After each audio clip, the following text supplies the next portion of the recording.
Bismillahirrahmanirrahim. Assalamu alaikum students. Today we will discuss class 9th biology. Chapter 3 Biodiversity. In today's lecture we will discuss the species, the basic unit of classification, the history of classification system, in which we will discuss the biologist's work on classification methods like Andreas Cecil Pinot, John Ray, Augustus Ravenus, Tournefort, and Carolus Linnaeus. Species, the basic unit of classification. Okay students, species is the basic unit of classification. As I have told you earlier that species is the smallest taxon जिसमें similar organisms present होते हैं, group of similar organisms होते हैं. अब scientist इन organisms के characteristics के base पे ऑर्गेनिजम्स को ग्रुप्स एंड सब ग्रुप्स में डिवाइड करते हैं. So that's why we said species is the basic unit of classification. Then अगर इसकी डेफिनेशन हम डिस्कस करें, a species is a group of organism which can interbreed freely among them and produce fertile offsprings. It means के species में ऐसे similar group होता है organisms का जो कि इंटरब्रीड कर सकते हैं, फ्रीली मेटिंग कर सकते हैं, रिप्रोडक्शन कर सकते हैं.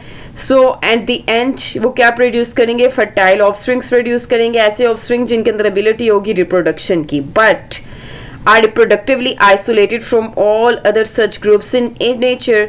इट मीन्स के जो सिमिलर स्पीशीज होंगी वो रिप्रोडक्शन करती हैं, बट जो डिसिमिलर स्पीशीज होती हैं वो रिप्रोडक्टिवली आइसोलेटेड होती हैं नेचर में.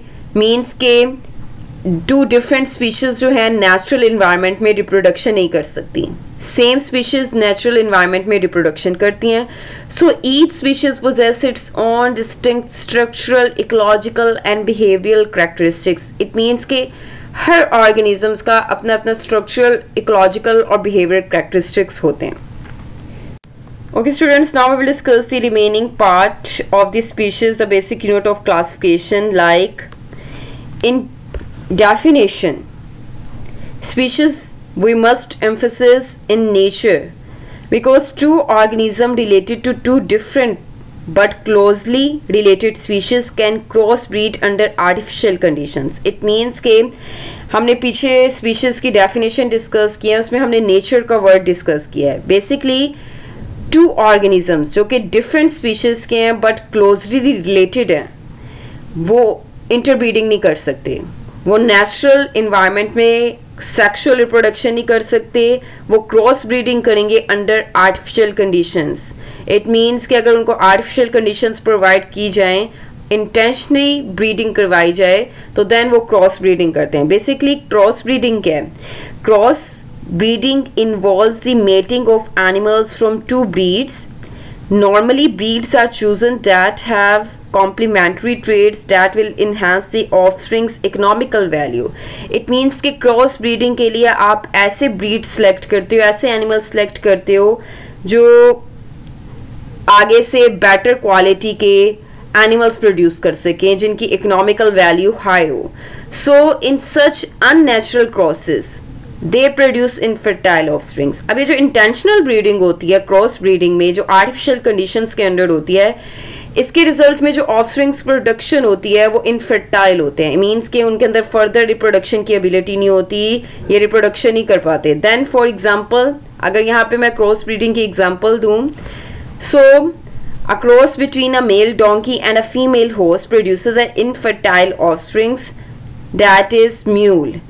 ओके ये जो क्रॉस है बिटवीन मेल डोंकी, अभी जो मेल डोंकी और फीमेल हॉर्स हैं, ये हैं two different species but closely related है. अभी आर्टिफिशियल कंडीशंस में जब रिप्रोडक्शन करेंगे तो देन ये इनफर्टाइल ऑफस्प्रिंग्स प्रोड्यूस करते हैं. इनफर्टाइल ऑफस्प्रिंग्स मीन्स कि इनके अंदर एबिलिटी नहीं होती रिप्रोडक्शन की, लाइक जो ऑफस्प्रिंग वो प्रोड्यूस करेंगे that is called the mule. Okay students, यहाँ पे एक पॉइंट है, the criteria of interbreeding cannot be used for species recognition in organisms who reproduce asexually and do not interbreed with one another. For example, many unicellular organisms. It means कि आप जो criteria interbreeding का वो आप species recognition के लिए use नहीं कर सकते. Like ऐसे ऑर्गेनिजम्स भी आपके इन्वायरमेंट में प्रेजेंट है जो कि एसेक्सुअल रिप्रोडक्शन करते हैं, सेक्सुअल रिप्रोडक्शन नहीं करते. Like many unicellular organisms, unicellular organisms में इंटरब्रीडिंग नहीं होती, वो सेक्सुअली रिप्रोड्यूस नहीं करते, वो एसेक्सुअली रिप्रोड्यूस करते हैं. So that's why we said that the criteria of interbreeding can not be used for species recognition in organisms. At the end we will discuss the history of classification system. Okay students, the earliest known system of classification of organisms comes from the Greek philosopher Aristotle. He classified all living organisms known at that time as either in the group Plantae or in Animalia. अभी जो Aristotle scientist है, इसने organisms को 2 groups में divide किया, Plantae और in Animalia. In 700s, Abu Usman Umar al-Jahiz described the characteristics of 350 species of animals in his book. Abu Usman Umar al-Jahiz ने 350 animal species की जो characteristics हैं वो describe किए हैं in his book. He wrote a lot about the life of ants. In 1172, Ibn Rushd Averroes translated Aristotle's book De Anima in Arabic. अब Ibn Rushd ने Aristotle की बुक डी एनिमा को Arabic में translate किया था. In the end of 15th century, many biologists had started work on classification methods. So students, यहाँ पे एक पॉइंट ऐड कर दूं कि जो कैरोलस लीनियस है divided nature into the 3 kingdoms. Carolus Linnaeus scientist ने नेचर को 3 किंगडम्स में डिवाइड किया, like first mineral, second vegetable and the third one animal. अब लीनियस ने क्लासिफिकेशन के लिए 5 रैंक्स यूज किए थे, like class, order, genus, species and varieties. ये लीनियस ने रैंक्स यूज किए थे क्लासिफिकेशन के लिए. Then Linnaeus is best known for his introduction of the method still used to formulate the scientific name of every species. ये later on आप study करेंगे कि Carolus Linnaeus ने organisms को scientific name देने के लिए एक system introduce करवाया था. Then हम later on इसको detail में study करेंगे. So students, now we will discuss the remaining contribution of the scientists like Andrea Cecil Pinot divided plants into the 15 groups and called them genera. Andrea Cecil Pinot ने plants को 15 groups में divide किया था और then इनको क्या name दिया था, genera का name दिया था. Okay students, John Ray. What about John Ray? He published important works on plants classification. John Ray ने plants को groups and subgroups में divide किया था. Then Augustus Ravenous introduced the taxon of order. Augustus Ravenous ने taxon order को introduce करवाया था. Tournefort, he introduced the taxa of class and species. Species and class की जो taxa है उसको basically introduce करवाया था Tournefort ने. Then Carolus Linnaeus, he grouped species according to similar physical characteristics. अब कैरोलस लीनियस ने स्पीशीज को उनके फिजिकल करेक्टरिस्टिक्स की बेस में, सिमिलर फिजिकल करेक्टरिस्टिक्स मींस के जो इनके एक्सटर्नल फीचर्स से, एक्सटर्नल स्ट्रक्चर से जो इनकी अपीयरेंस थी उसकी बेस पे इसने ऑर्गेनिजम्स को क्या किया था, ग्रुपिंग की थी स्पीशीज की. So this is the information regarding the history of classification systems. Okay students, up till now we have discussed the species, the basic unit of classification. Then we have discussed the history of classification systems in detail. At the end we will discuss the MCQs from today's lecture. So students, आपको MCQs किस form में आ सकते हैं? जो first MCQ है, like which of the following scientists introduced the taxon of order. So options हैं इसकी: A. Tournefort, B. John Ray, C. Augustus Ravenous और D. Ibn Rushd.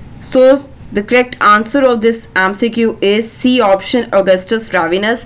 Augustus Ravenous scientist ने taxon of order को introduce करवाया था. So students, second MCQs from today's lecture is, आपको MCQs किस form में आ सकते हैं, like Carolus Linnaeus divided nature into kingdoms. A option 2, B option 3, C option 4 और D option 5. कैरोलस लीनियस ने नेचर को कितने किंगडम्स में डिवाइड किया था, 2, 3, 4 और 5. So the correct answer of this MCQ is B option 3. Basically Carolus Linnaeus ने nature को 3 किंगडम्स में डिवाइड किया था, like minerals, vegetables and animals.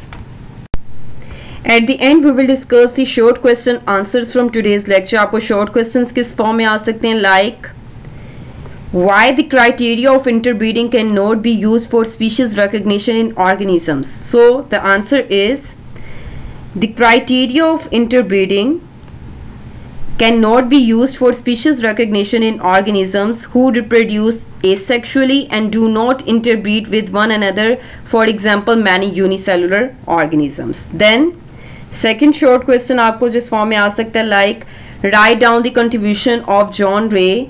Basically John Ray की क्या contribution है? He published important works on plants classification. Okay students, आपको इस फॉर्म में short questions आ सकते हैं.